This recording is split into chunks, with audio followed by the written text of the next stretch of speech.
Olá, olá, seja muito bem-vindo ao podcast do RD Residência. Eu sou Rafael Duarte, eu tô aqui hoje com essa estrela da pediatria, 30 anos de carreira, já entrego logo a idade. Meu professor na UERJ, o professor Vinícius Moreira. Com a palavra. Bem. Olá, pessoal, sejam muito bem-vindos, muito bem-vindas nesse podcast.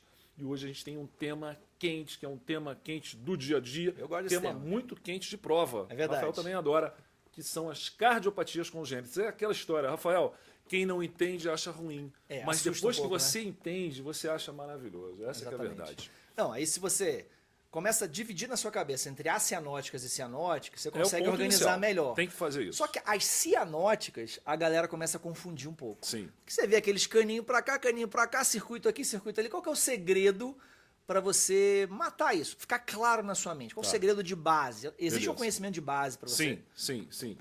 A ideia aqui é a seguinte, assim, se você quer estudar cardiopatia congênita e quer aprender, você tem que se dar ao trabalho de ler a circulação fetal. Porque tudo começa ali. E qualquer erro que aconteça depois anatômico, que são cardiopatias com alterações anatômicas, elas partem de um erro lá no início. Sim. Então é importante que você saiba o fisiológico. Isso também funciona na medicina de uma maneira geral, né? Conhecer o normal para entender o anormal. Então, 3 estruturas mantêm essa circulação que eu acho divino. Um conceito muito interessante, básico do básico, mas que é legal a gente firmar aqui, é que veia é o que vai em direção ao coração. Certo. Independente se está levando sangue oxigenado ou não. Só para a gente decorar e entender o que é veia umbilical e o que é artéria umbilical. Legal. Então tem uma veia umbilical que vem da placenta. O pulmão está sendo bypassado, tem que ser, não está funcionando, né? Está cheio de água ali, está cheio de líquido amniótico. Então o pulmão está sendo bypassado, precisa oxigenar em outro lugar, está sendo oxigenado na placenta. A veia umbilical que vai em direção ao coração do feto vai então levar sangue oxigenado. Se está indo em direção ao coração, é veia. Beleza? Perfeito. Só que esse sangue, ele entra ali no átrio direito. Sim. Ele pode bypassar para o lado esquerdo pelo forame oval, pela comunicação interatrial, ou ele pode cair ali dentro do ventrículo, certo? Caindo no ventrículo, o ventrículo direito vai bombear sangue para onde? Para o pulmão. Só que o pulmão não funciona. Então tem que bypassar o pulmão pela segunda vez ali pelo ducto arterioso. Perfeito. Beleza? É isso. Aí vai para a circulação sistêmica e vai chegar na placenta de novo as artérias umbilicais que levam sangue desoxigenado. Isso, é isso? É perfeito, isso. Beleza. E o lance é o seguinte, eu acho a circulação fetal assim maravilhosa, é divina ela para mim. Por quê? Porque tudo foi feito para privilegiar o coração e o cérebro do feto. O ambiente intrauterino é um ambiente hipóxico. É verdade. Porque ele não está respirando por conta própria. Ele recebe um pouco de oxigênio que veio da placenta, sangue oxigenado, mas minimamente. A mãe já usou muito desse oxigênio.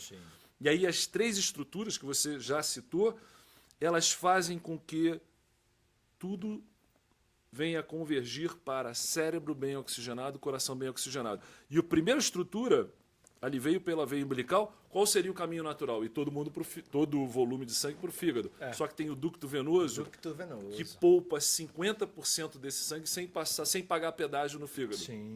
E aí ele já vai para a cava inferior, sobe para o átrio, e por uma questão anatômica, esse que vem da veia cava inferior, ele empurra o forame oval, que é como se fosse uma porta, passa para o átrio esquerdo, para o ventrículo esquerdo, sobe pela aorta, olha o cérebro recebendo esse sangue o melhor oxigenado possível, e obviamente o coração, porque o sangue passou nas coronárias também. Perfeito.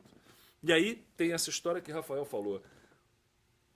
Do outro lado, a cava superior jogando sangue pouco oxigenado no átrio e também por mecanismo anatômico.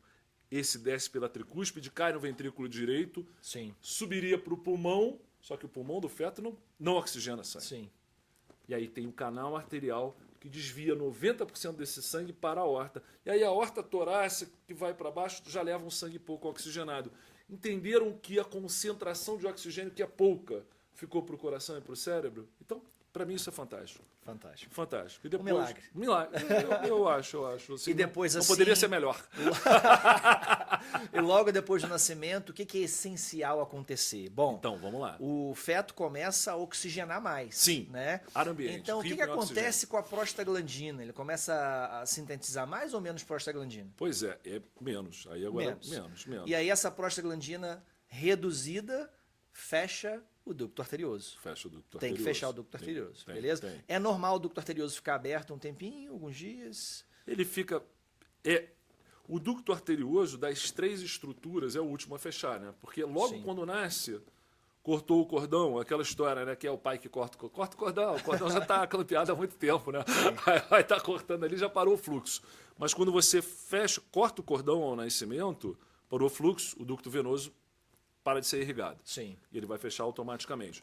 O feto respirou. Ele agora precisa oxigenar o sangue dele. A pulmonar, que estava fechadinha pela hipóxia, ela começa a abrir. O diminui fluxo... a resistência vascular pulmonar. Exato. Melhora o fluxo pulmonar, mais sangue voltando para o átrio esquerdo, aumenta a pressão no átrio esquerdo, empurra o forame oval. Fechou.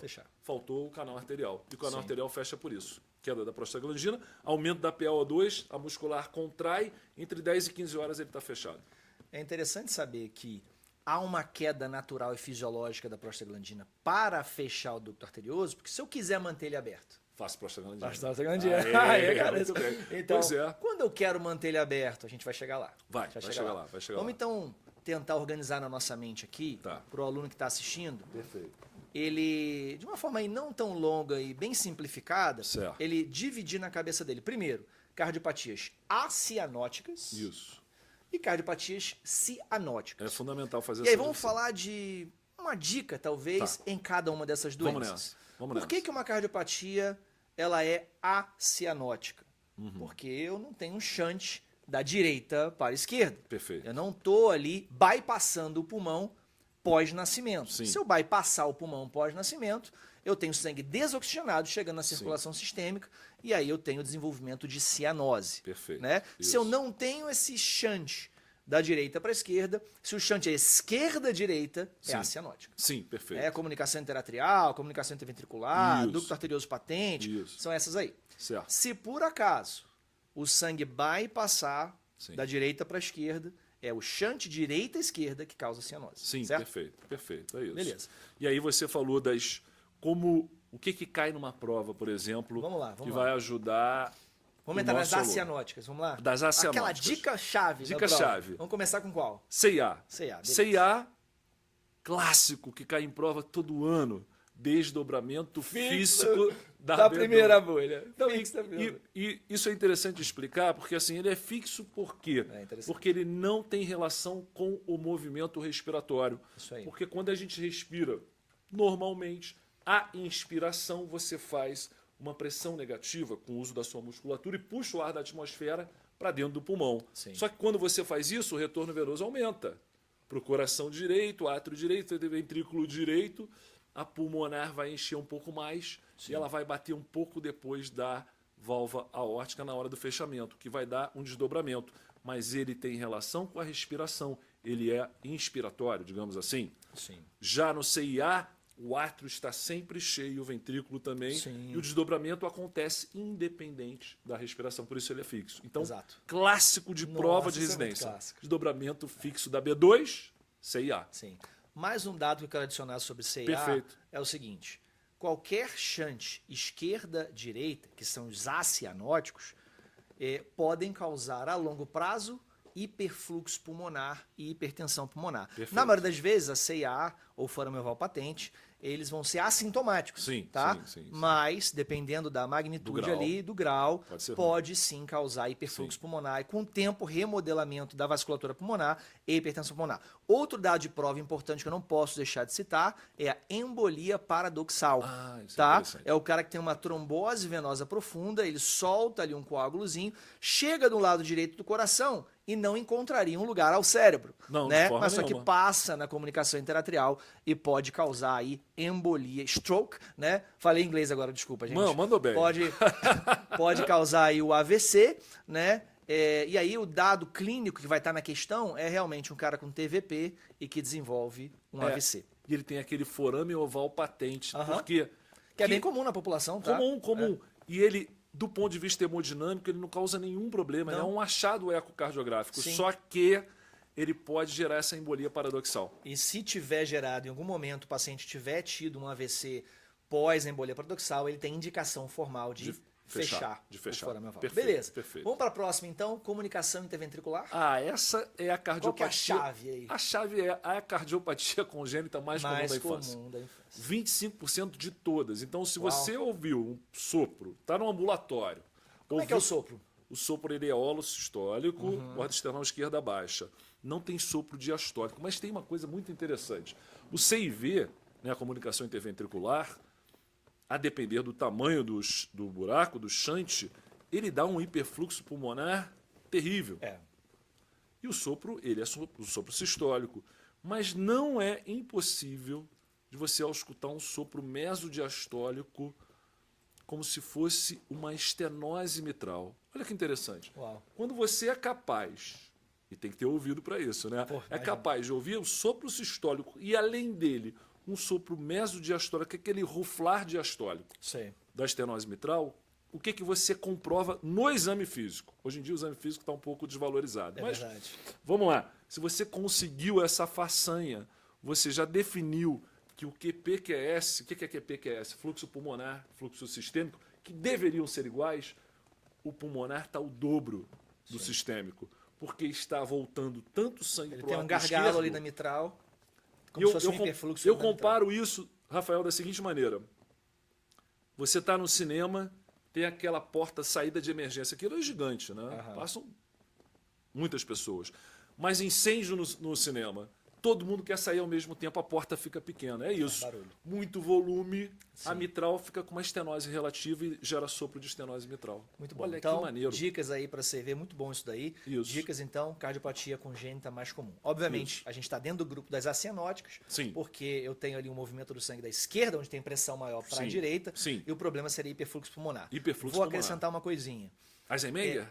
Não, ainda não. Podemos chegar, mas há alguma correlação da intensidade do sopro com o tamanho da CIV? Tem. Olha que interessante isso aí. Olha, quando o buraco é muito grande, o sopro é menor. Né? Isso é interessante, né? É uma pegadinha, né? É uma pegadinha. Porque quando Nossa, ele tá que sopro intenso, então deve ser muito grave. Não, porque está mais apertado, aí faz mais barulho. Turbilhona mais, né? Turbilhona mais. Mas Eisenmenger, eu acho que a gente tem que falar, porque cai em prova. Muito. Eisenmenger é tudo que você não quer num paciente com cardiopatia acianótica. Péssimo prognóstico chegar lá. Exato. Cardiopatia acianótica, quando o defeito não é pequeno, quando é pequeno, em até 2 anos, muitas vezes fecha espontaneamente, mas cardiopatia congênita, a princípio, é doença cirúrgica. Sim. Se você deixa o paciente evoluir na história natural, aquilo que é um hiperfluxo pulmonar vira uma hipertensão vascular pulmonar. Isso aí. Ao ponto da pressão na pulmonar ficar tão alta como uma defesa da pulmonar, que vai fazendo fibrose porque ela não está preparada para muito volume. Isso se reflete em trabalho para o ventrículo direito. Aquela história, o ventrículo direito, ele era magrinho, fraquinho, apanhava do ventrículo esquerdo. Parrudo. Parrudo, acorda cedo, começa a malhar, tomar suplemento. O ventrículo esquerdo empurra o sangue para lá. Aí qual é o problema? É aquela história, o buraco do CIV não diz para onde o sangue vai. Não. O que diz é a diferença de pressão. Quando o VD supera o VE, acabou. Aí eu começo a ter fluxo do ventrículo direito, lembrando que o sangue ali está pouco oxigenado para o ventrículo esquerdo e para a circulação sistêmica. Conclusão, uma cardiopatia acianótica se transformou em cianótica. Só reforçando para o pessoal lembrar, isso chama-se fisiologia de Eisenmenger e significa que o paciente não é mais cirúrgico simples, ele precisa fazer um transplante de coração-pulmão. A gente não quer chegar nisso, de forma nenhuma. Beleza. Próxima cardiopatia acianótica. PCA que muita gente chama de PDA, né? Persistência do ducto arterioso ou do canal arterial. Sim. Aqui no Brasil a gente fala mais PCA, né? É como se fosse uma grande fístula venosa, né? Uma super fístula, né? Super fístula. É aquele canal que fundamental na vida intrauterina. Sim. E depois ele fica obsoleto e nocivo, né? Porque você tem... Imagina o grau de hiperfluxo pulmonar, né? Saindo ali bastante sangue da aorta e caindo na pulmonar e vai para o pulmão. E o detalhe é que, muito importante, Rafael, que você está falando da aorta para a pulmonar, é que a diferença de pressão entre elas sempre será maior aorta do que pulmonar. Sim. Na sístole e na diástole. Só que na diástole, essa diferença de pressão não é tão intensa como na sístole. Sim. De forma que você tem um sopro constante, sistólico, diastólico. Acho que dá uma intensificada na sístole, Sim. mas que é constante, sístole diástole. Isso, e ele tem exatamente esse movimento que você fez com a mão. Ele é intenso, menos intenso. Então é um sopro em maquinária. Maquinaria ou maquinária, né? Que é ouviu uma vez, acabou, nunca mais esquece. Então, uma forma de cobrança em prova é sobre o sopro do PCA, que é a maquinaria. Alguma infecção congênita mais relacionada à PCA? Sim. Olha, a única infecção congênita que pode dar cardiopatia congênita, ou pelo menos tem relação, é a rubéola congênita, né? Clássico, né? Clássico. Ela sempre pega alguma coisa da pulmonar. Ou é estenose pulmonar, ou é o PCA, que é a aorta com pulmonar. Inclusive tem uma mnemônica para você lembrar da tríade da rubéola congênita, que é a seguinte. É a única que dá cardiopatia congênita, né? Então você pode desenhar um coração aqui, ó, passando pelos olhos, catarata, pelos ouvidos, surdez, e fechou o coração. Muito bom, muito Aí bom. você tem a rubéola congênita, que é a única das infecções congênitas que pode dar cardiopatia. Então o conceito-chave ali da persistência do ducto arterioso seria o sopro em maquinaria. Sopro em maquinaria e a relação com rubéola congênita, né? Acho bem colocado. Vou acrescentar uma coisa. Diga. Como que eu consigo ter cianose diferencial isso se é eu fantástico. tenho ali a persistência do ducto arterioso? Não, é qualquer ducto arterioso? Eu preciso ter outra coisa associada? Pois é. Essa é uma curiosidade médica, né? Assim, Primeiro, o que é cianose diferencial, né? Cianose diferencial. Nos pés, a cianose. Sim. E nas mãos, as mãos rosadas. Sim. Você veja que um detalhe interessante para a gente fazer um link aqui para outro assunto que cai muito em prova. Testes do recém-nascido. O teste do coraçãozinho, muita gente acha que ele é um teste fantástico para diagnosticar cardiopatias congênitas. Não. Sim. Ele sugere que pode haver uma cardiopatia congênita onde há cianose que você não está enxergando, não está vendo. Porque numa cardiopatia com hiperfluxo, ele é normal, porque o paciente tem saturações normais. Só que nessa cianose diferencial, essa semana estava com um paciente na enfermaria com uma coartação da aorta. Aí já deu a dica. Já dei a dica, dei o spoiler. Que fez o diagnóstico no teste do coraçãozinho. Sim. No qual visivelmente nada aparecia, mas a saturação era boa no membro superior e era baixa no inferior. A partir daí você não fez diagnóstico de nada, mas fez o eco e mostrou que era uma coartação. Sim. E aí a história da coartação é a seguinte: a coartação é uma cardiopatia de obstrução ao fluxo do VE acianótica. Só que, ao nascimento, se o canal arterial continuar aberto, o que acontece? Sobretudo se essa coarctação ela é acima da persistência do canal geralmente arterial. Né? Geralmente é. Ela você tem uma coarctação acima e embaixo você tem menos pressão. Menos pressão. E a coarctação da aorta é o quê? A coarctação da aorta é um estreitamento da aorta. Sim. Né? Então, da parte de cima é um funil, dessa né? coarctação, exato, eu tenho mais pressão. Sim. Tenho mais pressão. Da parte de baixo tem menos pressão. Sim. Aí imagina que eu tenho um ambiente de menos pressão e eu tenho uma comunicação da aorta com a pulmonar, em que o fluxo, naturalmente, sem a coarctação, seria da aorta para a pulmonar. Isso. Só que, como o ambiente ficou de baixa pressão, ele inverte. Vem da pulmonar para a aorta. Aí causa cianose só nos membros Lembrando que às vezes as pessoas pensam, pô, mas a artéria pulmonar vai oxigenar. Não, está levando o sangue para o pulmão, ainda não chegou lá. Sim. Então, esse sangue que vem da pulmonar, ele é pouco oxigenado. Passou para baixo, e aí da aorta torácica para baixo, pouca oxigenação. Legal. Aí cria-se a cianose Vamos diferencial. então pegar o gancho, já que a gente está falando de coarctação da aorta, para falar da nossa última cardiopatia acianótica, que é a coarctação da aorta. Sim, coartação. O que a gente pode levar de dica para a prova aí? Coartação da aorta é clássica, diferença de pulso e pressão entre membros superiores e inferiores. Até tem uma historinha interessante. Uma vez, lá no ambulatório do Pedro Ernesto, conhecemos bem, do UP, uma interna, estava fazendo um pré-operatório, a gente tinha que fazer um risco cirúrgico, de um paciente que ia operar amígdala. Sim. 6 anos a criança, que é a idade mais ou menos que opera amígdala, adenoide e tal. Geralmente você espera um pouquinho, 6 anos é uma boa idade. Perfeito. Aí ela foi fazer o risco cirúrgico e eu falei, fulana, basta examinar e me traz aí a informação. Aí ela examinou e falou, ó, professor, tudo normal. Falei, beleza, mas você viu a pressão? Ah, não vi a pressão. Falei, a pressão, como diz o meu amigo Luciano, por que criança não tem hipertensão? Porque ninguém vê, né? Aí não tem. Exatamente. Mas tem que medir. Aí ela mediu a pressão, falou, professor, 130/80. Eu falei, não. Pressão que é limítrofe para adulto, em criança é hipertensão. Não vou nem olhar o gráfico. Sim. Falei, vamos lá examinar junto. E aí, primeira coisa que eu fiz, tentar palpar o pulso femoral. Sim. Não consegui. Eu falei, cara, estamos diante de uma coartação. Porque há essa diferença de pulsos. E aí, para completar a história, nesse dia tinha ambulatório de cardio. Aí eu falei, vou aproveitar, vou pedir logo para o pessoal da cardio fazer um eco e a gente define que tem uma cardiopatia, uma coartação, que vai ser prioridade de cirurgia, não a amígdala. Né? E imagina se eu libero um risco cirúrgico asa 1 de uma coartação. Não faça isso. Eu estava falido. Muito bem. Aí, o pessoal da cardio, falei com eles falaram, não, beleza, a gente faz hoje, inclusive. Aí, quando eu dei o nome do paciente, eles falaram, Vinícius, olha só, essa criança tinha um CIA no primeiro mês de vida e a gente fez 2 ecos dela. O CIA já fechou e ela não tem coartação. Falei, olha, só que eu estou clinicamente vendo uma coartação. Aí a pessoa, não, mas a gente não vai fazer o eco. Falei, então vamos fazer o seguinte. Porque foi eco transtorácico, será que? Foi, transtorácico. Eu falei, olha só, vamos fazer o seguinte. Eu estou vendo uma coartação, você está baseado no exame que fez ao nascer. Vamos lá, vamos examinar juntos e você decide se faz ou não o eco. Aí a pessoa foi lá, botou a mão no pulso femoral, falou assim, tá fraco. Eu fiquei pensando, tá sentindo dela, né? Porque quando você aperta muito o dedo, você sente seu pulso. O seu próprio pulso. Aí, não, vamos fazer. Conclusão, era uma coartação. Uau. Até depois a pessoa que fez o eco veio, pô, Vinícius, desculpa, acabei não vendo. Eu falei, cara, Sim. fatalmente você estava focado no CIA e não olhou a aorta.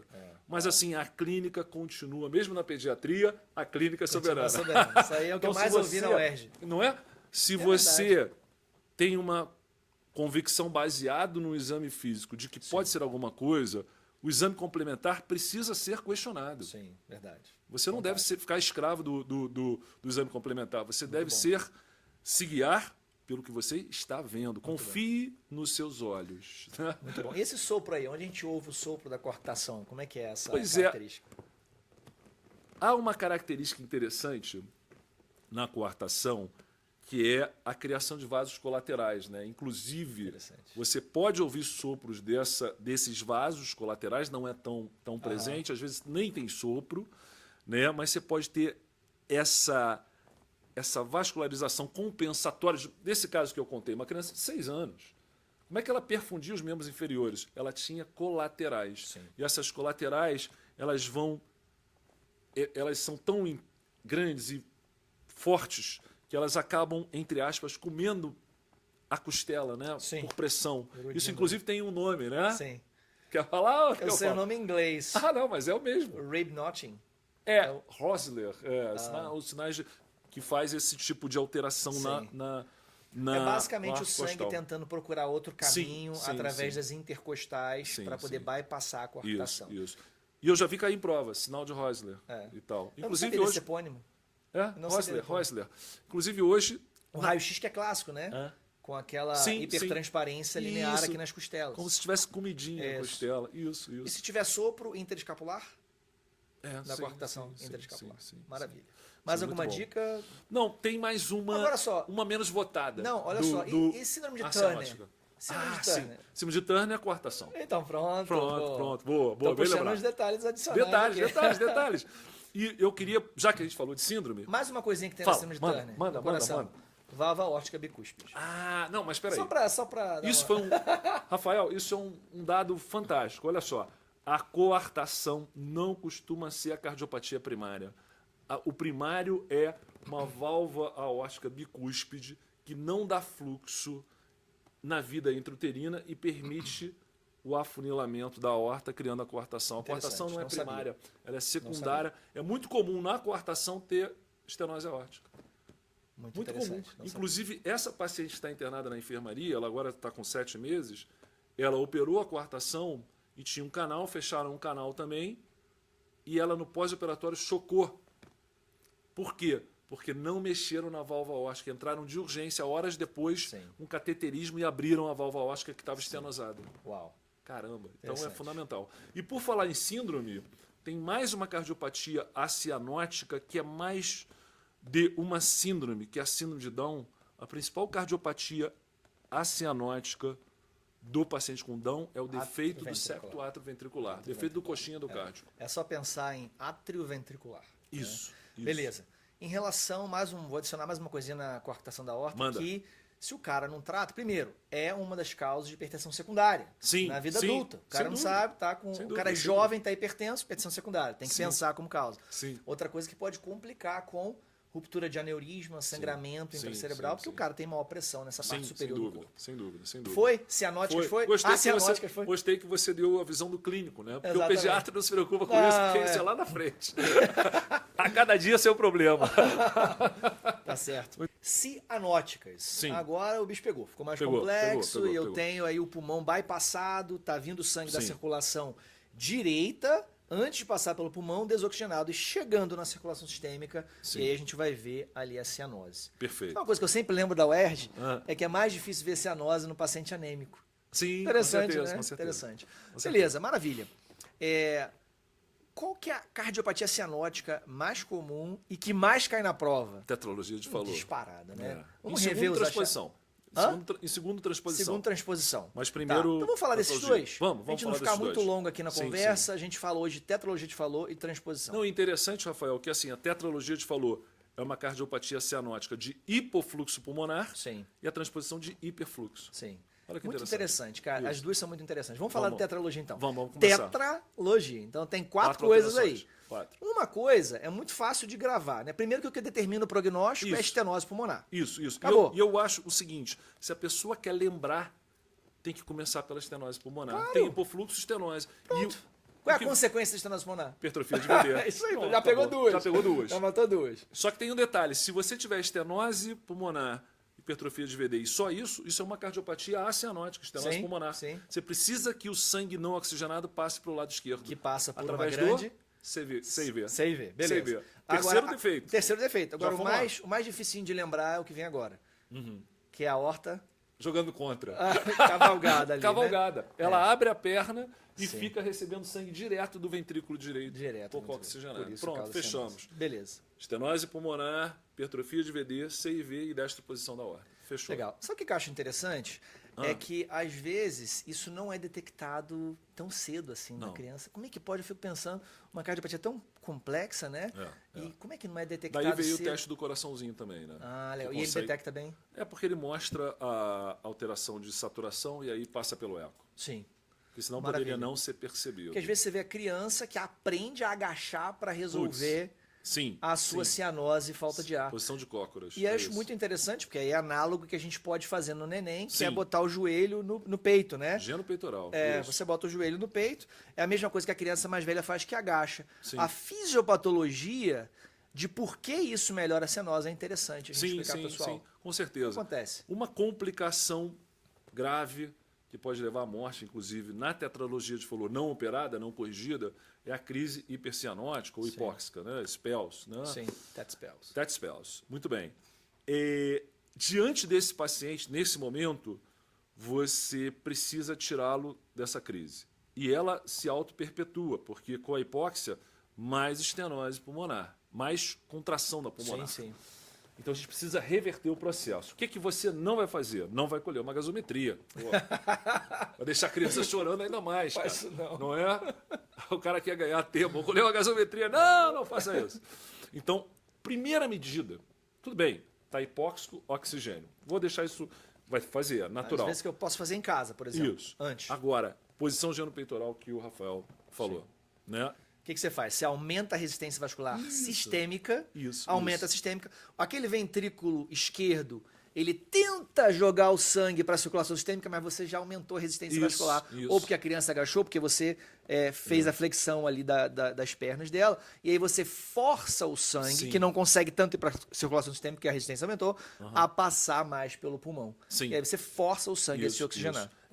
A bomba, que é o ventrículo direito, tem duas saídas, como se fosse isso. Se você fechar mais uma saída, o sangue vai pela outra. Sim. Lembrando que tem a C e V. Sim. Então, essa C e V que faz com que o sangue saia do ventrículo esquerdo, que não consegue ir para a aorta, porque a resistência aumentou, para passar pelo pulmão, para resolver a cianose. Tem que melhorar. Como é que é o raio-x desse paciente? Raio-x é aquele clássico, né?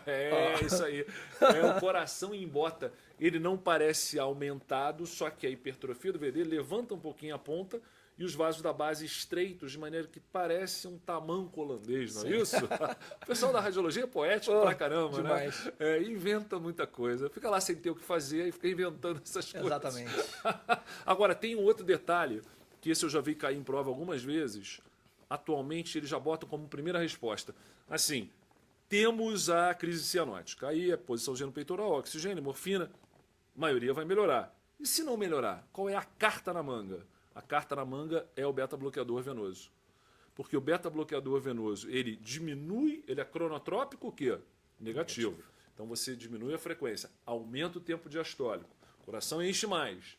Quando contrai, melhora o fluxo, que é o que você quer. E outro detalhe, com o beta-bloqueador você relaxa o trato de saída, o infundíbulo, o trato de saída do ventrículo direito e melhora o fluxo. Então, carta na manga da crise cianótica, beta-bloqueador venoso.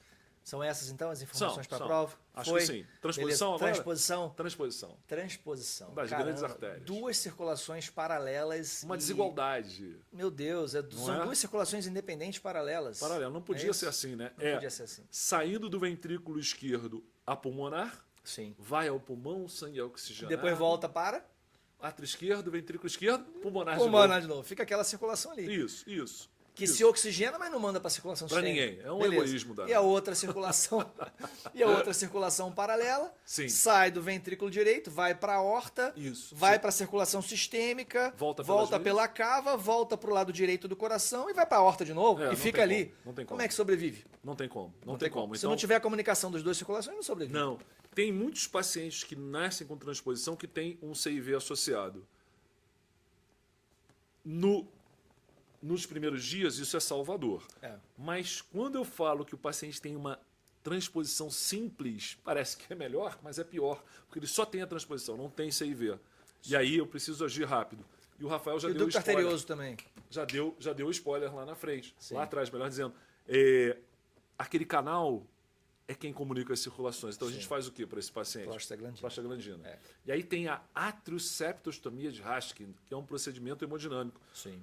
A pessoa vai lá pela femoral, vai subindo, né? Entra, cava, átrio direito, empurra o forame oval, entra no átrio esquerdo, infla um balão, e aí é a atrioseptostomia por balão. Puxa e arrebenta a parede dos átrios e comunica o sangue. Exato. Mas isso é paliativo. A gente tem a cirurgia definitiva, que é a Dib Jatene, o gênio que criou. Orgulho. Cara, sabe o que é interessante? Se você perguntar, né, e eu vou dizer depois que o Jatene é um gênio. Mas se você perguntar para uma criança de 5 anos, olha, essa artéria está saindo daqui e essa daqui, eu queria que fosse ao contrário. É só mudar. Não é? É uma cirurgia que, a princípio, até o leigo pensa numa solução. Né? Não é como coração esquerdo hipoplásico, que tem aquela cirurgia de norte, aquilo é uma loucura. Mas o Jatene teve 2 genialidades ali. Primeiro, que quando ele trouxe a aorta, ele trouxe a coronária junto. Coisa que as pessoas ainda não tinham entendido que tinha que ser assim. E o mais inteligente, ele entendeu que era uma cirurgia precoce nos primeiros 15 dias de vida. Porque aí, olha a importância da circulação fetal. Lá na vida fetal, o ventrículo direito está lidando com a pulmonar, não na transposição, no paciente sem doença. E a pulmonar do feto é fechadinha. Então, o ventrículo direito, se você fizer um eletro ao nascimento, há um desvio do eixo para a direita, porque há uma hipertrofia de VD que se resolve rapidamente nas primeiras semanas de vida. Só que na transposição, é o ventrículo esquerdo que está lidando com essa circulação fechada. Então, ao nascer, a muscular do ventrículo esquerdo é forte demais. Se você esperar 15 dias, ou se você esperar mais do que 15 dias, 1 mês, 2 meses para operar, essa muscular perde potência e quando eu trocar os vasos e colocar a circulação sistêmica num VE despreparado, o paciente morre de insuficiência cardíaca. Então o Jatene foi o cara que entendeu isso. Que era precoce. Então, genial, cara. Muito interessante. Genial. Algum fator de risco na mãe Sim. chave. Diabetes. Diabetes. Diabetes, o excesso de glicose é considerado um teratogênico, né? Sim. Você tem uma série de malformações ligadas ao diabetes materno. Perfeito. Muito bom. Então, se a gente vê transposição dos grandes vasos, prostaglandina, pode precisar fazer uma septostomia, eu preciso comunicar essas duas circulações em paralelo. E depois programar a cirurgia rapidamente. Cirurgia Primeiros 15 dias de vida. Maravilha. Primeiros 15 dias. Fechou, então? Fechou. Mais uma cardiopatia congênita cianótica? Não, é isso mesmo? Não, acho que a gente fecha aí. Vou fazer uma recomendação para quem nos assiste aqui, que a primeira cirurgia cardíaca feita em criança foi para correção da tetralogia e foi uma cirurgia paliativa, porque a cirurgia definitiva é você abrir lá a saída do VD e fechar o CIV. Sim. Mas Blalock, cirurgião, Taussig, cardiologista, criaram a cirurgia de Blalock-Taussig, que é simplesmente uma comunicação entre a subclávia e botar uma estrutura artificial com a pulmonar do mesmo lado, de maneira que você melhore o fluxo pulmonar. E além de ser bacana isso, porque você não abre o coração, não tem extracorpórea, então, há décadas atrás, era a cirurgia possível, que a criança não morria na cirurgia. Sim. Mas tem um filme chamado Quase Deuses, não sei se você já viu, Rafael. Não. Que conta a história da criação dessa ideia e tem um terceiro elemento que não era médico formado, que foi o cara que idealizou. Então o filme é fantástico, eu recomendo, vejam Quase Deuses. Depois que vocês já tiverem passado na residência, ou no final de semana, você estudou muito e quer se dar um presente, assista Quase Deuses. Show de bola. Beleza? Muito bom, excelente ter você aqui, professor. Prazer um grande papo aí, Isso. de maneira descontraída, que entregou aí várias dicas e chaves para a prova. Então, se você quer um ensino super didático, se você quer professores experientes junto com tecnologia, IA para personalizar o seu estudo, técnicas avançadas de memorização e de entendimento das matérias, RD Residência, compartilha esse vídeo, manda para frente, espero que você tenha gostado demais. Muito obrigado, professor. Valeu, obrigado. Até a próxima. Até a próxima. Tchau, tchau. Bye, bye.